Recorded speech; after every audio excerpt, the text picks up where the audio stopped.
आग्रा महामार्गावर धुळ्याच्या शिरपूर नजीक असलेले पळासनेर जवळ ट्रॉला आणि ट्रकमध्ये भीषण अपघात झालाय।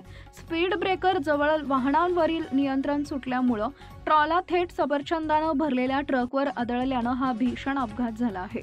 अपघातामध्ये 2 जण गंभीर जखमी झाले। जखमींना शिरपूर येथील शासकीय रुग्णालयात उपचारासाठी दाखल करण्यात आलं आहे।